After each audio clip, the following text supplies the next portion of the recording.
Hey there guys, welcome to Braden's Wrestling Opinions, and today is going to kind of be an interesting video. I'm going to go down the entire AEW roster, and let's say I was the booker slash owner of AEW. I'm going to say, would I keep them in my company or would I get rid of them? And so yeah, this should be pretty interesting. As we know, the AEW roster is huge. They have a lot of people, and a lot of people that you will forget about because they don't get a lot of TV time. So I feel like they really could take a lot of people out of their roster, and they have done that, but still just a huge roster. I mean, there's just a lot here. So I'm on the AEW website, and I'm just going to go straight down the alphabet. No particular order other than that. And yeah, I'm just going to give my opinion on probably the professional wrestler themselves and if I would use them if I was booking it. First up is, I guess we're not going to start off strong. We got Aaron Solo. Yeah, you may not remember him. I don't know if you could see it. There's Aaron Solo right there. But he has wrestled one match in 2024. And he is 0-1. His entire career win-loss rate is 26.83. So he shows up on AEW Dark. And see, one thing is AEW, they have 3 shows right now. But I feel like they need to try and mimic a TNA type show. They need a developmental brand because they have a lot of guys right now that are getting older. Some of their top guys like Adam Copeland, some of their biggest draws aren't going to be around much longer. Chris Jericho, Christian Cage is getting up there. A lot of these older guys, and they got these young stars that they could help get better, but they needed a developmental brand to help them out. And so, yeah, Aaron Solo is a good kind of thing of that, but we really haven't seen anything from him.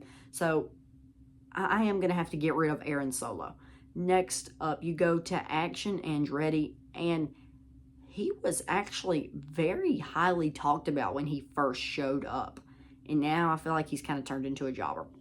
Out of all entire 2024, he is 0-8, and his AEW career, he's 14-29. So he's another one of those guys that is just losing.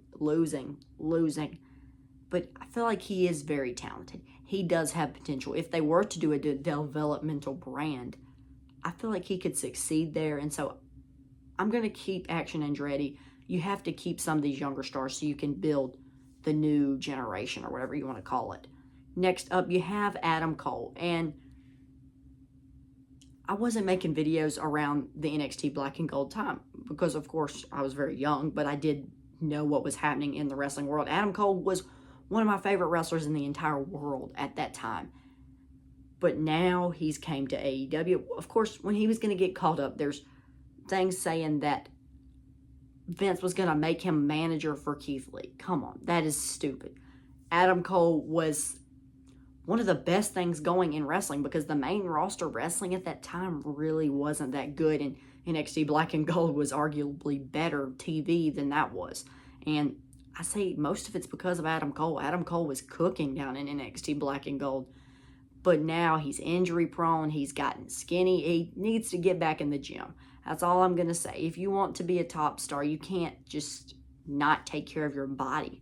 And one good thing about the WWE is I feel like they do make people get in shape. Look what they did to Walter. When Walter was in NXT UK, they told him to lose weight. Now look at him. He has an amazing build and he's at the top of his game. Tony Khan needs to get a little more strict with this. Make Adam Cole get built.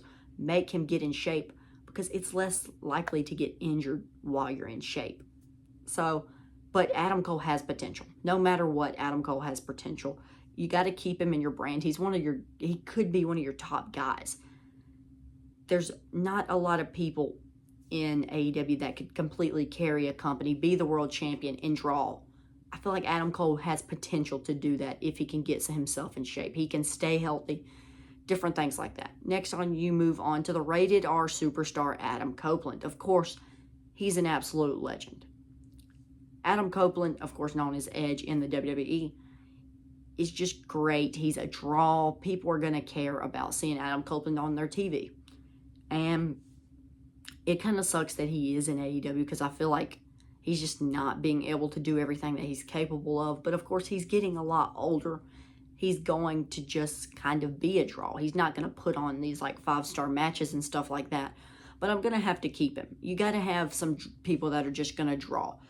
People that could potentially sell out an arena. People that the fans are coming here just to see them. Edge is one of those guys because he's an absolute legend. Next up, you move to Hangman Adam Page.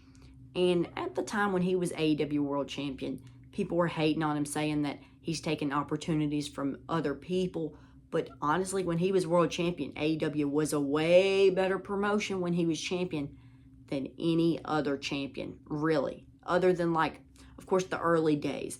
Right after he lost the title, I feel like it started to fall down. I don't know, just my personal opinion, but Adam Page is just great. Adam Page is a great in-ring performer. He's a great in-ring storyteller. He's good on the mic. He's just a very, very good wrestler. Somebody that, like, if AEW was to get rid of him or he was to quit AEW, he could make an impact even in somewhere like WWE, where, of course, it's a bigger fish tank or whatever you want to say. So, yeah, I think Adam Page is definitely 100% has to stay. Next up, you move on to Alex Reynolds of the Dark Order. Now, the Dark Order is something very interesting right now. I'm actually thinking about doing a separate video just talking about what's wrong with the Dark Order right now. As we know, of course, Brody Lee passing away was the leader of Dark Order. Ever since he passed away, of course, at first, they're a tribute kind of faction. So people want to tune in. Negative one's here, so everybody wants to see Brody Lee Jr., Brody Lee's son. And so that was really what was keeping it together. Now that it's kind of faded away, just all different members have left. Stu Grayson, it's hard for me to remember what it was, 10 or whatever. A lot of good talents that really helped put together this faction have now gone away. Now it's down to John Silver, Alex Reynolds, and their leader is Evil Uno. Come on. Come on. Evil Uno is just not a good in-ring performer. He can talk on the mic. That's all he has going for him, in my personal opinion. I mean, I don't enjoy any of his matches. He's botching. He's just not a very good performer. And so the Dark Order right now, at this point, I wouldn't want to get rid of him because Brody Lee meant so much to AEW and he did a lot for this promotion. He really helped get AEW as competition for WWE. I wouldn't want to get rid of him, but then at the same time, I don't know. I feel like if you were to just leave it how it was when Brody Lee was a part of it, that's good enough. That's something that we're going to remember. If you see the Dark Order and you think about what they're on right now, I'm not going to care. Alex Reynolds is a great talent, but I don't know. I would have to repackage him. I would say probably get rid of him. He's on a 7-4 record for 2024. I'm just going to have to get rid of him. He has potential, but I don't know.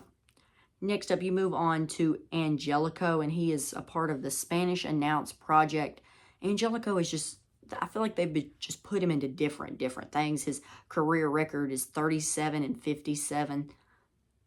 Very likely to lose every single match. He's 0-2 for 2024.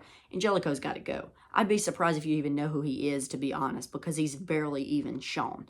Next up, you move over to Angelo Parker, and he is 0-3 for 2024, and he actually does have a winning record, which I didn't quite expect. He's 38-34 for his career, but he's another one of those guys that just hasn't made a name for himself. I'm going to have to get rid of him.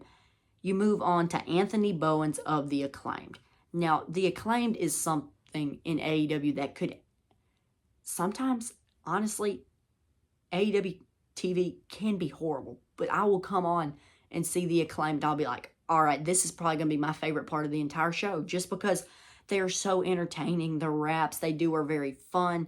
They're all very talented. Anthony Bowens is 100% staying. He's got an 8-5 record for 2024. Career record 98-39. But no matter what, they've been tag team champions. And when they were tag team champions, I think they did a good job holding it. So yeah, I definitely like them. Now you got Anthony Ogogo from Shane Taylor Promotions.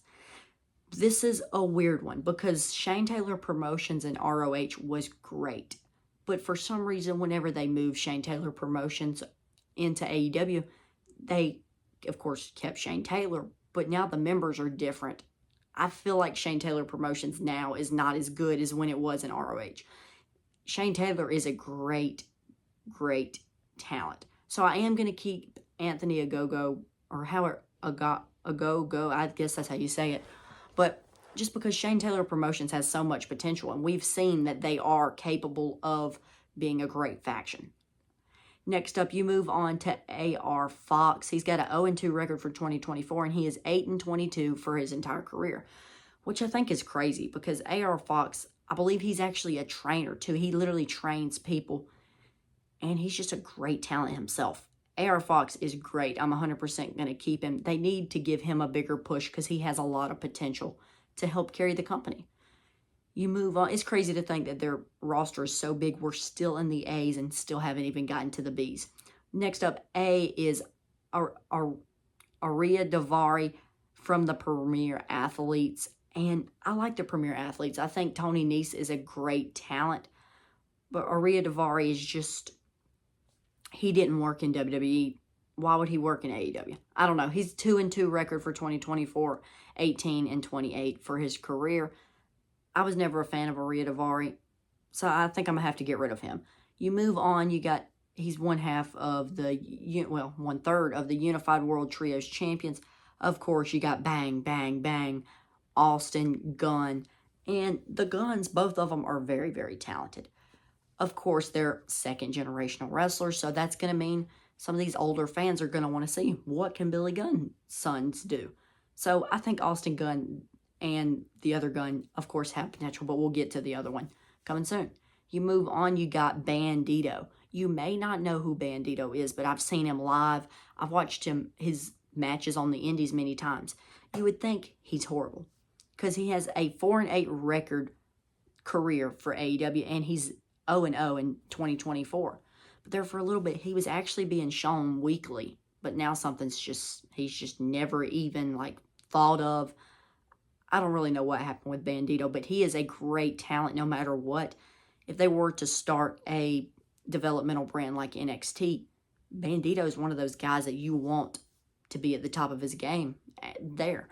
Next up, you move on to Big Bill. And this is a weird one because he is completely different now than what he was in WWE. He was Big Cass. He was funny. And I personally really liked Enzo Amore and Big Cass. I kind of miss what they did, the comedy that they had during their time in the company. It was just very, very fun. Of course, never considered them as like a top tag team. They're going to win the tag titles or anything like that. That's not what they're supposed to be. They're here to entertain you. But now he's Big Bill. He's this big guy that you're supposed to be intimidated by. And I think he's done actually fairly well doing that. But now he's in the messing around with Chris Jericho, I believe, with the Giving Tree. How stupid. That is just so dumb. The Giving Tree. Come on. It's very, very corny. It's supposed to be funny, and I don't think it's going to get anybody over, in my personal opinion. You move on to Billy Gunn, and Billy Gunn is doing great with the Acclaimed. But one thing I do want to put out about Billy Gunn, the Acclaimed are great. They really don't need Billy Gunn.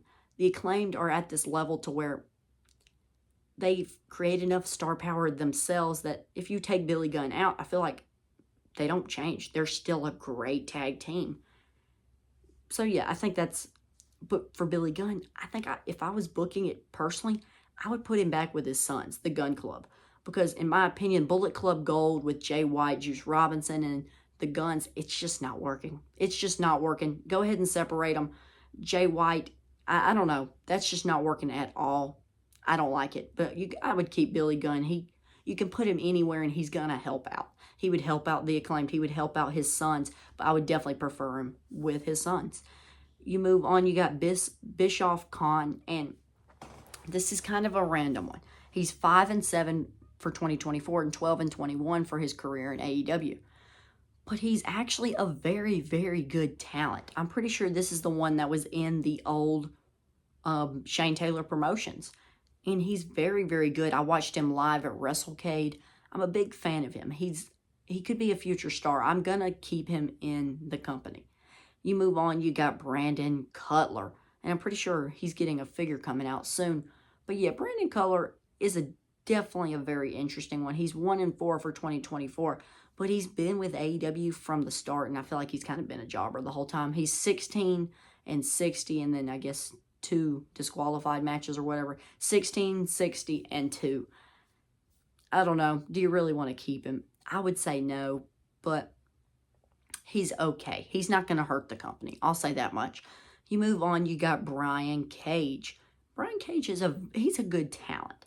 Some people, I think, overrate Brian Cage. Some people think that he's better than some people that I don't personally think he's more talented than.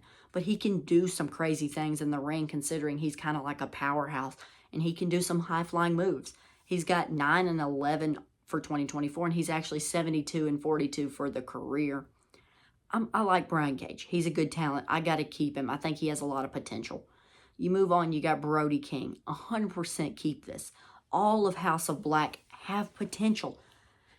House of Black, where Aleister Black had potential when he was in WWE. He has potential as a solo star. It's just such a great gimmick, and all of them are great character workers. It could be a faction that could be very mainstream. They could really help build your company, but they've just not really capitalized like I think they could. All right, now we move on to Bryan Danielson, of course, formerly known as Daniel Bryan in WWE. He's kind of like Adam Copeland. He's one of these guys that he can sell out an arena. People are going to come to see him because he's that big of a name, and it's because of his time in WWE. But he's getting up there in age, but he's still putting on very, very good matches. He's 20 and 3 for 2024. But one thing, of course I would keep him. You can't get rid of him. He's going to go to WWE and go put on great matches there and be your opponent. Be at your opponent company.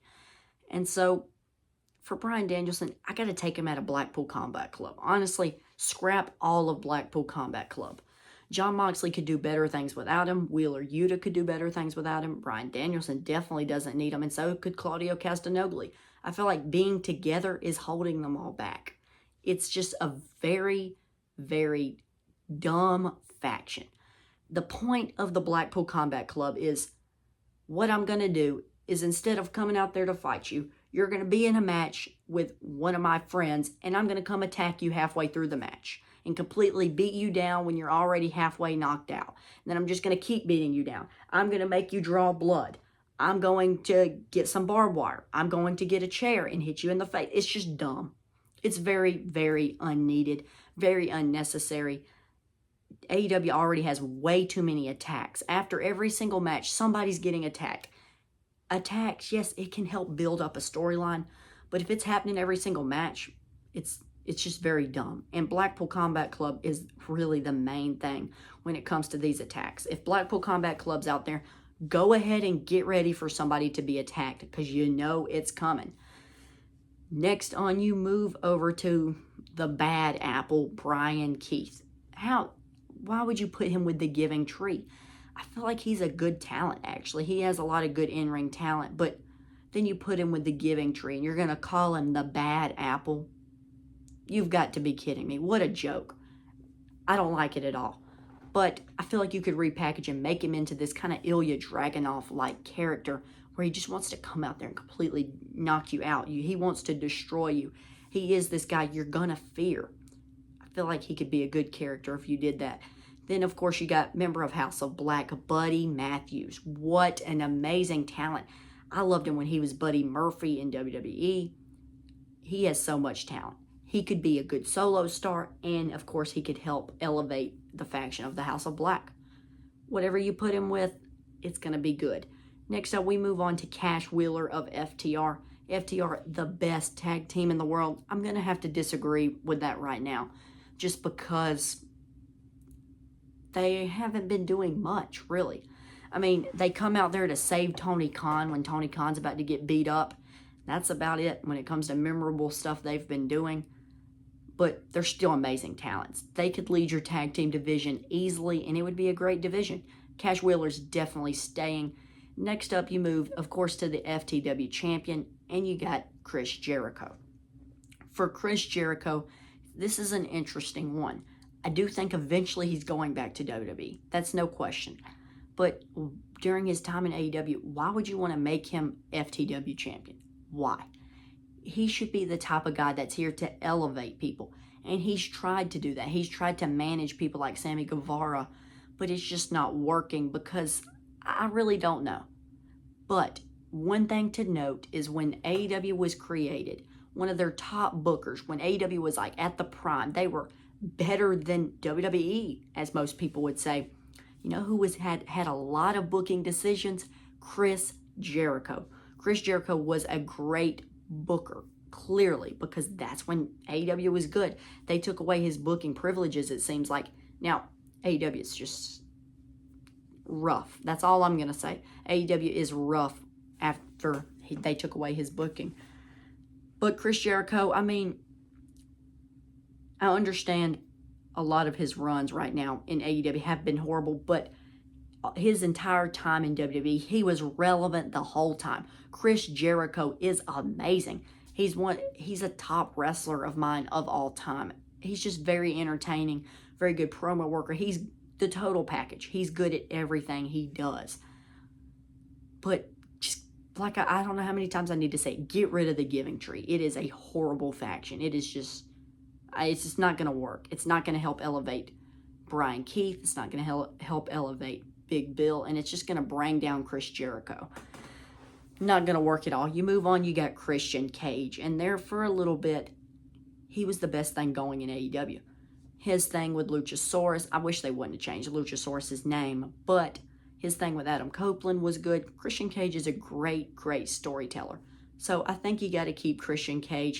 He can draw as well, so he's just a very, very good talent. All right, now it's time to get a little funny.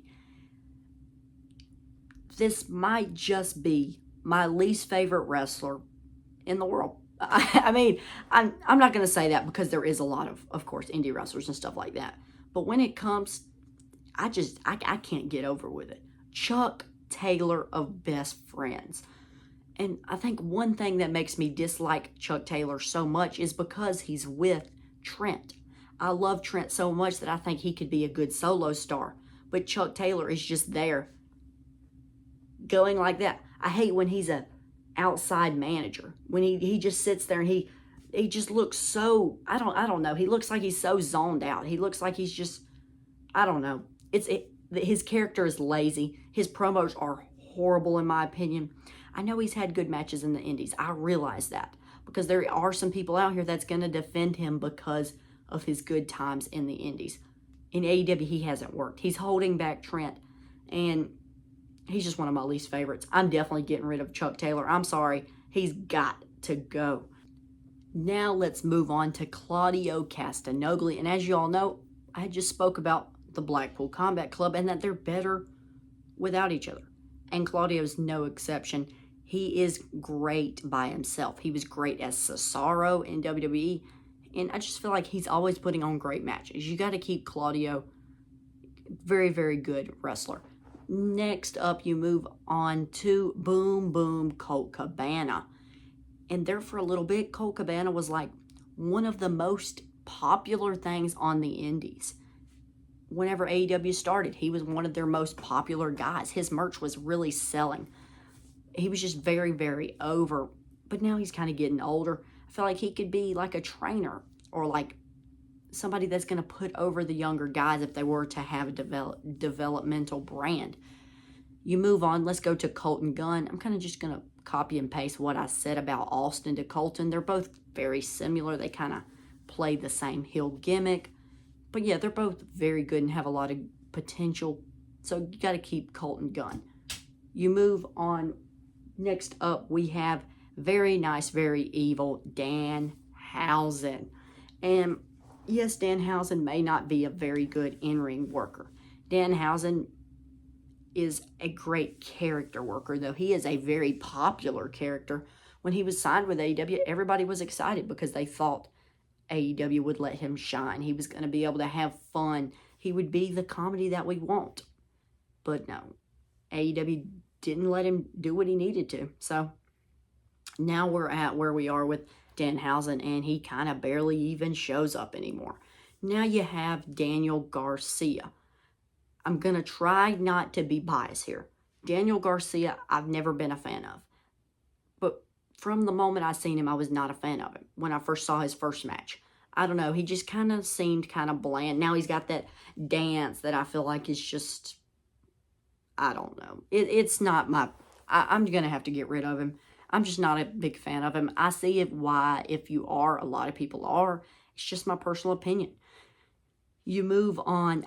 They're kind of right here near each other. You got Dante Martin and Darius Martin. They're both, of course, they're brothers, but it's kind of the same thing. They don't really have many single. Well, I do feel like Dante Martin has a nice amount of singles matches. He's 2-6 in singles matches for 2024. But they kind of have the same moveset. Of course, Dante Martin's a little better, but as a tag team, they're a great tag team. I got to keep them. They're very talented in the ring.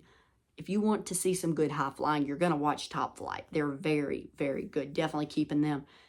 Next up, not going to lie, probably my favorite wrestler in all of AEW right now. Of course, that's kind of hard to say. They do have a lot of talent. Darby Allin. Darby Allin, I'm keeping. No questions asked. He's very, very good. I mean, he just has a lot of potential. Definitely when he has guys, legends like Sting by his side, that's just going to add to it all. You move on to Dax Harwood. Same thing that I said about Cash Wheeler. They could lead the entire tag team division. They're just not doing it right now. But definitely got to keep them. Next up, you got Dralistico. And I'm going to be straight up honest with you guys. I've missed a lot of recent AEW because AEW, they need to make their product watchable. I'm just going to say it. They need to make it where I look forward. Friday Night SmackDown, NXT Raw, I look forward for 8 o'clock. I'm ready. I'm like, I want to see what's happening tonight. AEW, I really don't care. So half the time, I forget about it. And so I haven't seen much from Dralistico. I haven't seen much from the faction La Facion Ingobernable. And so I can't really say anything about it. So, I mean, if I don't know who you are, I guess I got to get rid of you. But, yeah, we're going to move on to the natural Dustin Rhodes. Dustin is getting up there in age. I get that. But he's still very, very popular. And he's still a very good storyteller. We kind of saw that when they were teasing Parker Boudreaux getting a big push in AEW, which, of course, never happened. But Dustin, he had some great segments. And I feel like if you kind of have him managing somebody, being like a bodyguard for somebody, it would really work. Now let's move on. Dutch the Righteous. I really don't even know if I know who this is. Is this one of Tony Storm's? That's not even him. I don't really know. Some of these people just, I mean, he has a 1-4 record for 2024, 6-7 career for AEW. Must not be too good. I guess I'm gonna have to get rid of him. Next up, you move on to Eddie Kingston.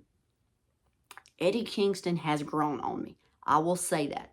If you watch some of my later videos, you may definitely know that Eddie Kingston's was one of my least favorite wrestlers at the time. I feel like, and I still don't like him. It's just now I can at least handle him. I won't completely just turn away from the TV when he shows up. I will pay attention. But his matches aren't very good. I hate his chops. I can't stand it.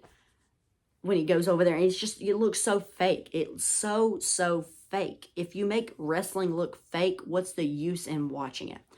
Of course, we all know about kayfabe and stuff like that, but it's so stupid if you're going to just sit here and chop like this. Like, come on. Eddie Kingston just got to go. Next up, you move on to Evil Uno. I had already talked about Dark Order. Evil Uno is just a horrible in-ring performer. Probably my least favorite wrestler in AEW right now. Probably, I'm even going to put him above Chuck Taylor and who I dislike the most. So yeah, Evil Uno's got to go. Griff Garrison. All right, I can't be biased on this. Griff Garrison is from my area. He is from North Carolina. He started in AML Wrestling, a show I go to every single year at WrestleCade, and Griff is just such a good talent. Just trust me on this. He was good in AML, and I feel like his run with Brian Pillman Jr. had potential in AEW, but they never really let it flourish and they never capitalized on it. But Griff is a great performer. I'm going to keep him. I would put him in a developmental brand and let him flourish over time and become a big star. Next up, you move on to Hook. Hook is Hook. I don't really know. Hook can be good, and I know his character is being kind of laid back and lazy and all this, but those kind of characters have never clicked with me. It just doesn't work. He kind of just sits there. He'll eat his chips. He just kind of acts like he doesn't care. And I don't know. His matches are never really that good anyway. But he's a young star. He could really flourish. Put him in a developmental brand. He could really get a lot better. Now let's move on. We got Isaiah Cassidy of Private Party. When AEW started up, Private Party was really one of their first kind of bigger tag teams that really looked like they had potential. But now he's sitting at a career record of 70-82 because ever since they really had that one good run, they've kind of been a jobber tag team since then. But I'm going to have to keep them because we know that they have potential to become big stars if they let it happen. Now we got to move on to TNT champion Jack Perry. You've got to keep him. Jack Perry is a very good storyteller. He can really help build a storyline when he's a part of it. And even if he's not the center of the storyline, he's just like an out player just kind of adding into it. He really helps build up the storyline. But to build up a storyline, you don't have to attack after every match. That's just how it is. You don't have to. WWE builds storylines without people attacking them, and it's good. Next up, you move on to Jay Lethal. Jay Lethal's one of these older guys that there for a little bit was on a huge losing streak.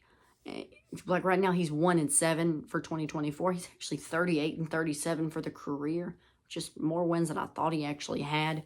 But yeah, Jay Lethal is a great talent. He can create some very funny segments, no matter if he's acting like Ric Flair, the Macho Man, whatever. It's good TV. I enjoy it.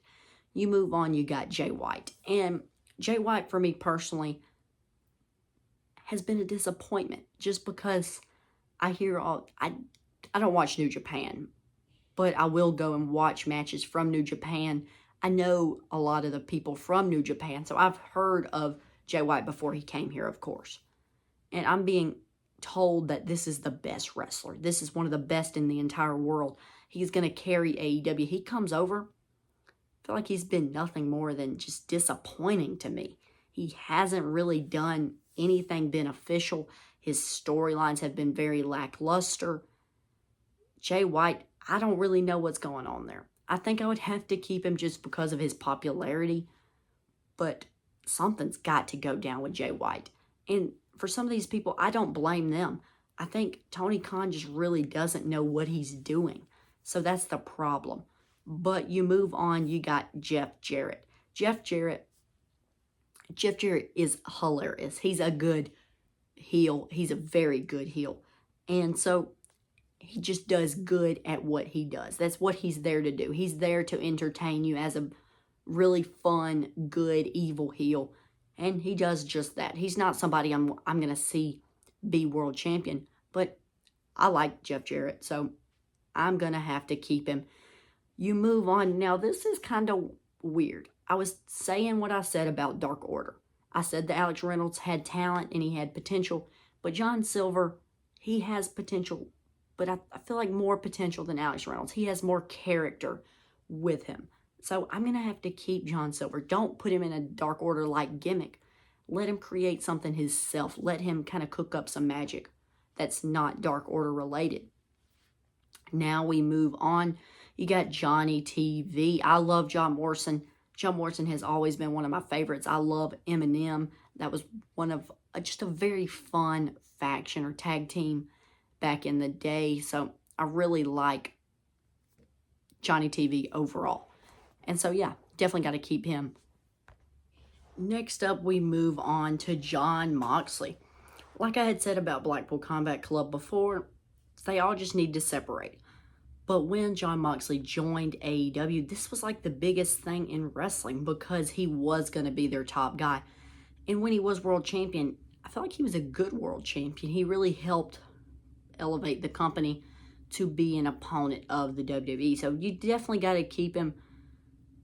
But get rid of this whole blood gimmick. It's just not working. He can't just be known for making people bleed and bleeding himself. It's not going to work. So yeah, but you got to definitely keep Jon Moxley just because of how good he truly is. Now we move on to Josh Woods. Of course, a part of the Premier Athletes, the technical beast. He's 0-1 for 2024.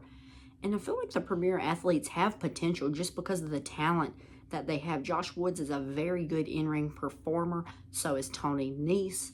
Just, you really got to let them get work as a tag team. That's why I think a developmental brand would really help them out. And I think they could actually become very good.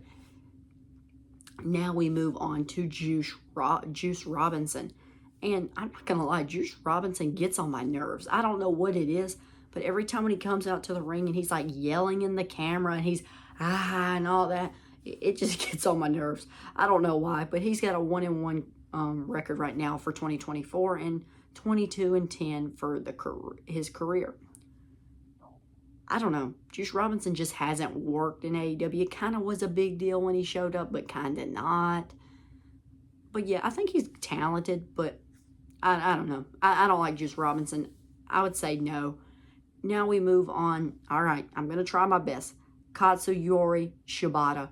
And I have one thing I want to say. And this is no offense to Japanese wrestling at all. I actually love watching New Japan matches. I feel like these Japanese wrestlers are such good in-ring performers. It's amazing. But there is one negative. When you surround a company like AEW that is, of course, in America, and their main people are from America, so us American viewers are going to want to have these great storylines. To create a good company, you can have these great matches. You can have these great PLEs like Forbidden Door where you just have these cool matches, but the storylines up to them really aren't that good. But then it's like when you have all of these wrestlers from New Japan, a bunch of Japanese wrestlers coming into your brand, I feel like you can only have so much. That's just how it is. You can only have so many Japanese wrestlers before it's like you can't build any more storylines. If you want to have these people on TV, you just won't have that many good storylines. And I hate to say it like that. I don't mean this in any offense to Japanese wrestling. Do not think that at all. I love the matches that they put on. They are completely amazing, talented individuals. And they could probably put on great storylines if they were in Japan. A lot of them can't fluently speak English. So how are they supposed to do that? It's not at all their fault. And it's not Shibata's fault either. But Shibata's just one of those that he's not quite as good as somebody like Okada. And so I'm going to have to get rid of him just because you kind of have to get rid of a few. You have to focus on your storylines before you focus on having these amazing matches. I think it's cool to have Forbidden Door. Don't get rid of Forbidden Door. It's always a great show because of these people putting on amazing matches. But I wouldn't want to surround my company fully with all Japanese wrestlers just because they can't carry good storylines because they can't speak English completely fluently. At least most of them are like that. So I'm going to have to get rid of Shibata. Now, of course, they just happen to be in order. You have Okada. Okada is different. Okada actually is decent at English. He is working on his English. And when he does, I love what he just did. He pulled out the translator and let that speak. And it was very funny. He did a great job at that. And his facial expressions are actually very good when it comes to storytelling like that. You got to keep Okada. I mean, this was a huge signing. This was amazing when he came to AEW. I really wish he would have came to WWE because I feel like he could have done a lot better in WWE. But I am definitely glad that they're at least letting him get TV time and he's not falling away. I do wish they would book him a little better, but that's just how it is. Now you move on to Limitless Keith Lee. Keith Lee was so good in NXT, but now I don't know what happened to him. I know he was having health issues there for a little bit, and ever since, Keith Lee just isn't the Keith Lee like I remember. I'm going to have to get rid of Keith Lee. He's kind of just been a disappointment when it comes to, after he was pulled up to the main roster, they kind of treated him bad. At the same time, I feel like it was kind of his fault. He really wasn't doing as good as he was in NXT. But yeah, Keith Lee, I'm not sure what happened with Keith Lee. I was a huge fan of him, and I still think he's very talented. It's just not as good as I expected. Now you move on to Kenny Omega. Kenny Omega is one of my favorite wrestlers in the entire world. He is just such an amazing in-ring performer. He's a good storyteller. He's a good promo worker. Kenny Omega is great. I hate that he's starting to get older and more injury prone, but definitely have to keep Kenny Omega. Not even a question. Move on to AKA Luchasaurus. We got Kill Switch.